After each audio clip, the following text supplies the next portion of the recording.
د پاکستان پوځ وایي د دوی پر 3 هوایي اډو له برید وروسته د هند خلاف ځوابي ګامونه اخیستي.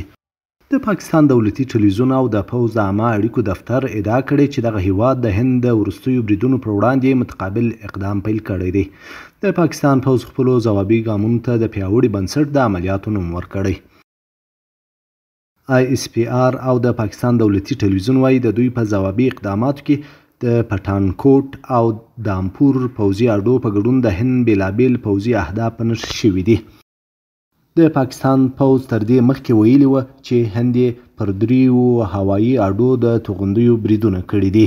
هندي رسنیو د دوی تر ادارې لاندې د کشمیر سرینګر کې او نورو سیمو کې د څو سترو چاودنو د غږونو اورېدل کېدو خبر ورکړی دی. هندي رسنۍ وایي د پاکستان لخوا پر پوځي تاسیساتو سربیره ملکي سیمې په نښه شوي او مرچوب له یې اړولې ده. د پاکستان پوځ تر دې مخکې ویلي و چې هند پر 3 هوایي اډو نورخان، شورکوټ او مورید د توغندیو بریدونه کړي. د هند دفاع وزارت ویلي د پاکستان لخوا د ډرونونو او تجهیزاتو په کارولو سره د هند پر لویدیځه پوله د تاوتریخوالي څرګند زیاتوالی دوام لري. د هند دفاع وزارت په دې تړاو خپل بیان کې چې پر ایکس خپور شوی ویلي د هند له حاکمیت د سرغړونې او د اتباعو ژوند ته د خطر پیښولو هڅه د منلو نه ده. په بیان کې ادعا شوې چې نن سهار شاوخوا 5 بجې د هند د پنجاب ایالت د امرتسر ښار د خاصه نظامي اډې پر سر 2 ډرونونه لیدل شوي.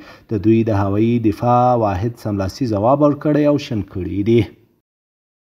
د امریکا بهرنیو چارو وزیر مارکو روبیو د پاکستان پوځ له لوی دریڅیز جنرال عاصم منیر سره په ټلیفوني خبرو کې د دغه هیواد او هند ترمنځ د روان کړکېچ او تاوتریخوالي درېدو لپاره د منځګړیتوب وړاندیز کړی دی. دا خبرې داسې مهال شوي چې پاکستان شنبه سهار وختي د هند خلاف د ځوابي اقداماتو د پیلولو اعلان او ادعا کړې چې د دغه هیواد ځینې پوځي اډې او تاسیسات یې په نښه کړي دي. د پاکستان پوځ د هند د یوه S-400 دفاعي سیستم د ویجاړولو په ګډون یو لړ ادعاوې کړي دي.